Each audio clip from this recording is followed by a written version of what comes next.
আসসালামু আলাইকুম। শামস মেডিসিন টিপসে আপনাদের সবাইকে স্বাগতম। আমি আবারও চলে আসলাম আপনাদের মাঝে নতুন একটি টপিকস নিয়ে। আজকে আমাদের টপিকস ফ্লোক্লোক্স সিরাপ, অর্থাৎ ফ্লোক্লোক্স। তার জেনেরিক হচ্ছে ফ্লোক্লোক্সাসিলিন। এটি মূলত আমাদের বাচ্চা যাদের ঝা, হোস, পাছড়া ইত্যাদি হয়, সেই কোষ পাছড়া ঘা শুকানোর জন্য ব্যবহার করা হয়। সুতরাং আমাদের বাসায় যাদের বাচ্চা কাচ্চা রয়েছে তাদের জন্য এটি অত্যন্ত উপকারী। সুতরাং ভিডিওটি সম্পূর্ণ দেখুন। যারা আমার চ্যানেলটি সাবস্ক্রাইব করেছে তাদেরকে জেনে অসংখ্য ধন্যবাদ। যারা চ্যানেলটি সাবস্ক্রাইব করেননি, চ্যানেলটি সাবস্ক্রাইব করে পাশে থাকা বেল আইকনটি বাজিয়ে দিন এবং আমার নতুন নতুন ভিডিও সহজেই দেখতে পারবেন। চলুন আমরা চলে যাই আমাদের মেন টপিকসে। ফ্লোক্লোক্স জেনেরিক ফ্লোক্লোক্সাসিলিন, এটি বাজারে নিয়ে এসেছে এসিআই ফার্মাসিউটিক্যালস। ফ্লোক্লোক্স সিরাপের সক্রিয় উপাদান ফ্লোক্লোক্সাসিলিন একটি অ্যান্টিবায়োটিক যা প্রাথমিকভাবে ব্যাকটেরিয়া সংক্রমণের চিকিৎসায় ব্যবহার করা হয়। ফ্লোক্লোক্সাসিলিন অ্যান্টিবায়োটিকে পেনিসিলিন গ্রুপের অন্তর্গত এবং গ্রাম পজিটিভ ব্যাকটেরিয়া দ্বারা সৃষ্ট বিস্তৃত সংক্রমণের চিকিৎসায় কার্যকর।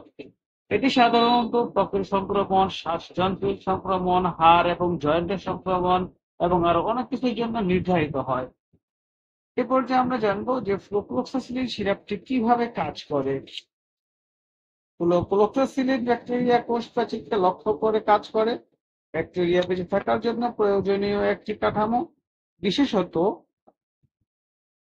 একটি ব্যাকটেরিয়া কোষের দেয়ালের একটি মূল উপাদান পেপটিগ্লোগ্লাইকানের সংশ্লেষণে হস্তক্ষেপ করে। এই প্রক্রিয়াকে বাধা দিয়ে ফ্লোক্লোক্সাসিলিন কোষের প্রাচীরকে দুর্বল করে দেয়, যার ফলে ব্যাকটেরিয়া কোষ ফেটে যায় এবং শেষ পর্যন্ত ব্যাকটেরিয়া মেরে ফেলে।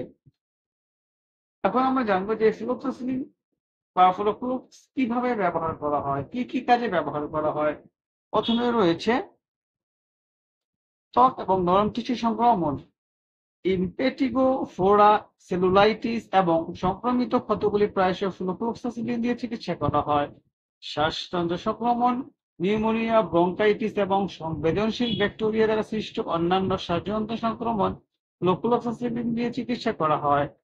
কান, নাক এবং গলার সংক্রমণ ফ্লোক্লোক্সাসিলিন, ওটিটিস মিডিয়া, সাইনোসাইটিস এবং অন্যান্য ইএনটি সংক্রমণের চিকিৎসার ক্ষেত্রেও কার্যকর।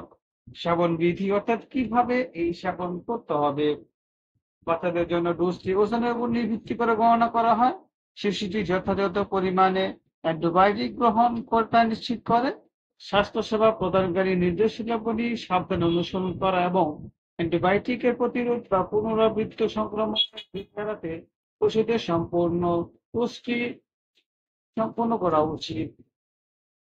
পার্শ্ব প্রতিক্রিয়া, প্রতিটি মেডিসিনের পার্শ্ব প্রতিক্রিয়া রয়েছে। সেই ক্ষেত্রে ফ্লোক্লোক্স ব্যতিক্রম নয়। পার্শ্ব প্রতিক্রিয়ার মধ্যে রয়েছে বমি বমি ভাব, ডায়রিয়া, পেটের অস্বস্তি ইত্যাদি। সুতরাং ফ্লোক্লোক্স বা ফ্লোক্লোক্সাসিলিন ব্যাকটেরিয়া সংক্রমণে বিস্তৃত পরিসর চিকিৎসার জন্য একটি শক্তিশালী এবং কার্যকরী অ্যান্টিবায়োটিক। বিশেষ করে পেনিসিলিন প্রতিরোধী স্টাফিলোকোকাস অরিয়াস দ্বারা সৃষ্ট সিরাপ আকারে নেওয়ার ক্ষমতা শিশুদের, যা বড়দের গলি গিলতে সুবিধা হয় এবং তাদের জন্য অত্যন্ত সহজাগর।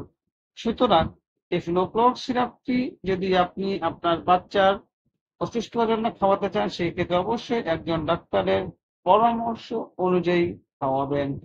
এবং এই সিরাপটি যেহেতু অ্যান্টিবায়োটিক, এই সিরাপটি আপনাকে পানি গরম করে ঠান্ডা করে তারপরে এই সিরাপটি তৈরি করে বাচ্চাকে খাওয়াতে হবে।